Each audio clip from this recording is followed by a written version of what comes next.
आज का हमारा टॉपिक है कक्षा 10 के विज्ञान का पहला चैप्टर रासायनिक अभिक्रियाएं एवं समीकरण। इसमें हम पहला टॉपिक पढ़ेंगे रासायनिक अभिक्रिया क्या होती है।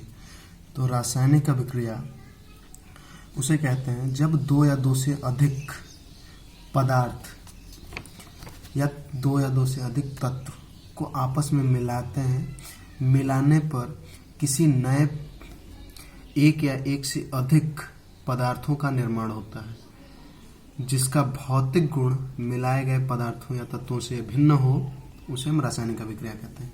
रासायनिक अभिक्रिया को इंग्लिश में केमिकल रिएक्शन कहते हैं।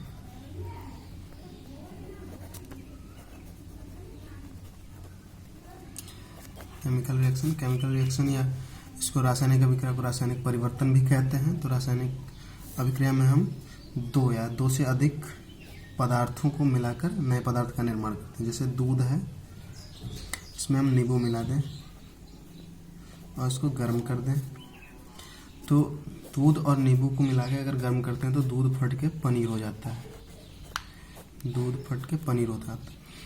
पनीर ना तो नींबू की तरह होता है ना ही दूध की तरह। इसका गुण इन दोनों के बिल्कुल अलग है। तो रासायनिक अभिक्रिया में यही कहा गया है कि दो या दो से अधिक पदार्थों को मिलाएं और मिलाने पर एक या एक से अधिक नए पदार्थ का निर्माण हो जिसका भौतिक तथा रासायनिक गुण मिलाए गए पदार्थों से भिन्न हो। इस क्रिया को हम रासायनिक अभिक्रिया कहते हैं। जैसे अगर इसको हम किसी निश्चित समीकरण में देखें, जैसे हम एक समीकरण ले लेते हैं H2 प्लस O2 2S2। निश्चित एक समीकरण हमने ले लिया किताब के अनुसार। इसमें हाइड्रोजन है और ऑक्सीजन दोनों को हम एक निश्चित अनुपात में मिला रहे हैं। मिलाने पर हमारा जल का निर्माण हो रहा है। हाइड्रोजन ज्वलनशील एक गैस है। ऑक्सीजन किसी भी चीज को जलने में मदद करने के लिए बहुत जरूरी है। किसी भी चीज को जलने में बहुत मददगार होती है, बहुत सहायक होती है। जबकि इन दोनों को मिला रहे हैं तो एक ऐसा पदार्थ का निर्माण हो रहा है जो किसी चीज को जलने में सहायता न देकर उसे बुझाने के लिए सहायक होता है। तो जो जल है उसका भौतिक और रासायनिक गुण हाइड्रोजन और ऑक्सीजन से बिल्कुल भिन्न है। तो यह हमारा एक रासायनिक अभिक्रिया है। इसमें दो पदार्थ या दो से अधिक पदार्थों को हम मिला रहे हैं तो एक या एक से अधिक नए पदार्थ बन रहे हैं जिनका भौतिक और रासायनिक गुण मिलाए गए पदार्थों से भिन्न है। अगला टॉपिक है हमारा कि रासायनिक अभिक्रिया की हम पहचान कैसे करेंगे। रासायनिक अभिक्रिया की पहचान।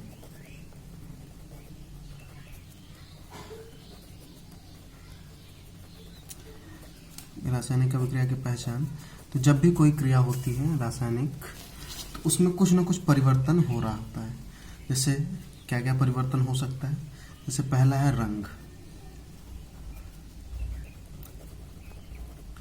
पहला है कलर चेंज हो सकता है उसका। जो भी रासायनिक अभिक्रिया होगी उसमें दोनों का रंग परिवर्तन हो सकता है। यानी कि जो भी अभिकारक मिला रहे हैं, यानी जो पहले जो चीज मिला रहे हैं उसको हम अभिकारक कहते हैं, वो पदार्थ का निर्माण करेगा तो उसका रंग बदल सकता है और इसका बदल रहा होगा। नंबर 2, अवस्था बदल रही होगी।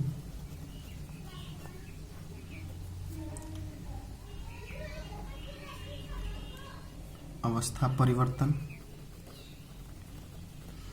अवस्था में परिवर्तन यानी कि अगर वो जैसे हाइड्रोजन और ऑक्सीजन दोनों गैस हैं, जब हम इनको मिला के हाइड्रोजन और ऑक्सीजन को मिला के जल का निर्माण किए तो जल तरल अवस्था में, लिक्विड फॉर्म में है, जबकि ये दोनों गैसियस फॉर्म में है। तीसरा है कि हो सकता है कि उसमें से रंग बाहर निकले, रंग परिवर्तन हो, अवस्था परिवर्तन हो तथा उसमें से गर्मी बाहर निकले, उष्मा बाहर निकले, उष्मा बाहर निकलती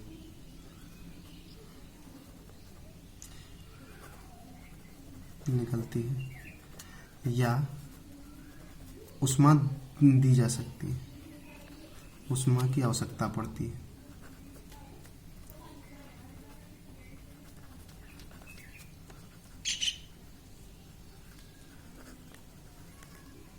आवश्यकता पड़ सकती है।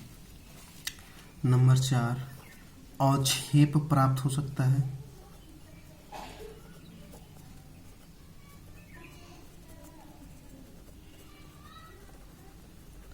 अवक्षेप भी निर्मित हो सकता है।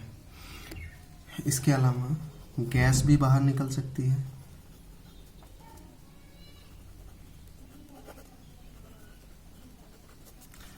तो जब भी रासायनिक अभिक्रिया होती है तो उसमें रासायनिक अभिक्रिया के पहचान के लिए कुछ बातें ध्यान में रखनी होती है कि उस रासायनिक अभिक्रिया में क्या क्या परिवर्तित हो सकता है, क्या क्या मिल सकता है हमें। तो रासायनिक अभिक्रिया जब भी होती है तो उसमें कुछ चीज़ें देखने को मिल सकती हैं। सभी चीज़ें एक ही अभिक्रिया में तो नहीं देखने को मिल सकती, लेकिन फिर भी कुछ चीज़ें उसमें दिखाई देती हैं। जैसे रंग परिवर्तन हो सकता है, अवस्था परिवर्तन हो सकता है, ऊष्मा निकल सकती है या उस अभिक्रिया को होने के लिए ऊष्मा दी जा सकती है। जैसे कुछ अभिक्रियाएं होती हैं, जैसे मान लेते हैं कि चूने में पानी मिला देते हैं। चूना पत्थर है, उसमें पानी मिलाया गया तो वो बूझे चूने का निर्माण करता है। लेकिन जब भी हम चूने पत्थर में पानी डालते हैं तो वो तुरंत खौलने लगता है, उसमें से ऊष्मा क्या होती है, बाहर निकलती है। इस तरीके से तो ऊष्मा उसमें से हो सकता है बाहर निकले, या उस अभिक्रिया को होने के लिए ऊष्मा देनी पड़ सकती है। अवक्षेप प्राप्त हो सकता है। अवक्षेप का निर्माण हो सकता है मतलब कि जिस भी बर्तन में ये अभिक्रिया हो रही है उसके तलहटी में या उसके किनारे किनारे पे कुछ उस जो तत्व का निर्माण हो, जो जिस यौगिक का निर्माण हो रहा है उसके कुछ परत देखने को मिल सकती है, तथा उस अभिक्रिया में गैस भी बाहर निकल सकती है। जो भी अभिक्रिया हो रही है उसमें से गैस भी बाहर निकल। सभी बातें एक ही अभिक्रिया में तो दिखाई नहीं देंगी, परंतु कुछ जो है एक या दो एक अभिक्रिया में दिखाई देंगी।